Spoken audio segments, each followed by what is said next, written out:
हाय समीर। हाय। समीर, मेरा आपसे भी सेम सवाल है जो मैंने सबसे पूछा था कि डबल इंजन की सरकार के बारे में आपके क्या ख्याल है, क्या ख्यालात हैं और क्या व्यूज हैं? See double engine is as you say to double edge sword होता है। दो अच्छी सरकारें सेंटर और स्टेट में मिल जाए तो अच्छा काम होता है, और दो करप्ट सरकारें मिल जाए तो बहुत ज्यादा चोरी भी हो जाती है।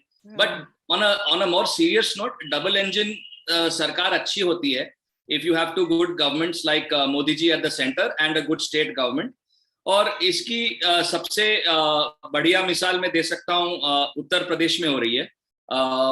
सिंपल सी बात है, देखो 2000 योगी जी आने से पहले यूपी वाज द 6th और 7th largest economy. Now it has reach to number 2। और ये ऐसे ही नहीं हुआ है। इन्होंने लगभग मेरे ख्याल से they have completed about 18 irrigation large projects. कई प्रोजेक्ट्स मतलब 1970 में कमीशन शुरू किए थे, वो 40-45 वर्ष बाद पूरे हुए हैं।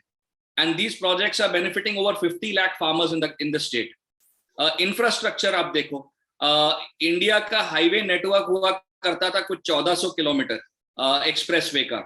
अब UP alone is going to construct about 1100 kilometers of highway in the next 4-5 years. उसमें से पूर्वांचल ऑलरेडी कंप्लीट हो चुका है। That will take the India's highway network to about 18 or 1900, मतलब डबल कर दिया सीधे सीधे।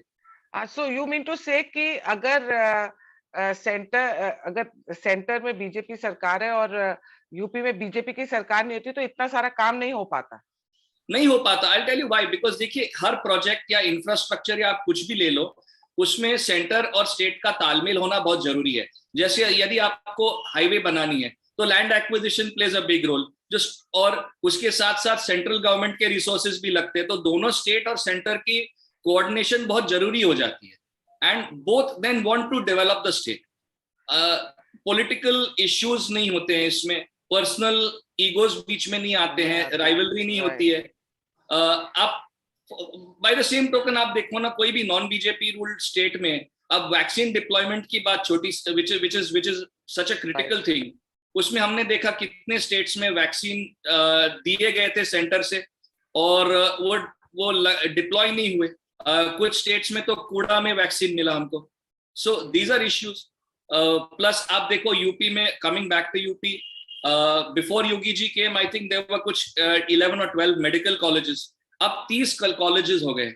700 मोर एमबीबीएस सीट्स का इनटेक बढ़ गया। मतलब कितने डॉक्टर ज्यादा स्टेट प्रोड्यूस करेगा। एयरपोर्ट्स लग गए, मेरे ख्याल से अभी 9 एयरपोर्ट पूरे हो गए, 12 एयरपोर्ट हो जाएंगे। 1947 से लेके 2014 तक मेरे ख्याल से 2 एयरपोर्ट थे सिर्फ। So it's tremendous. यूं ही नहीं, कोई स्टेट नंबर 6 से नंबर 2 तक पहुंच जाती है।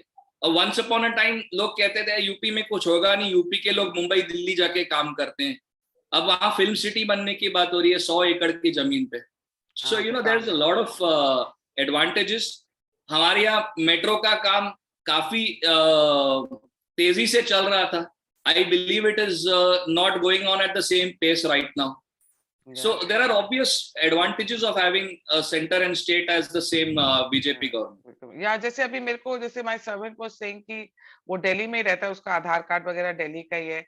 मैंने उसको कहा कि तुम भी जो दूसरी मेरी बिहार से जो मेरी मेड है, उसको मैंने बोला उसके पास आयुष्मान भारत कार्ड है, तुम भी बनवा लो। कहते दिल्ली में बन ही नहीं रहा। तो ये सो इसका सारा नुकसान जो होता है वो आम जनता को होता है because of the ego clashes and personality clashes के कारण। एब्सोल्युटली 101%। ओके, और sorry just sorry was one more important point from a Punjab perspective। यदि हम कहते हैं तो having a BJP government, allied government or whatever, BJP in government with BJP in it is a big advantage because border state है। Agencies जो central agencies होते हैं या जो भी होता है, that is directly under the center. So you can expect the state to be a lot more secure if you have good coordination between the state police and the central agencies. हमारी सरहद को सुरक्षित रखने में BJP का centre और पंजाब में होना बहुत जरूरी है नेशनल सिक्योरिटी के पॉइंट ऑफ व्यू से। Very good point. Very good and very valid point. Thank you so much, Sameer, for taking out thank time you very and much, being there. Pleasure to Thank be you. On your शो। Thank you.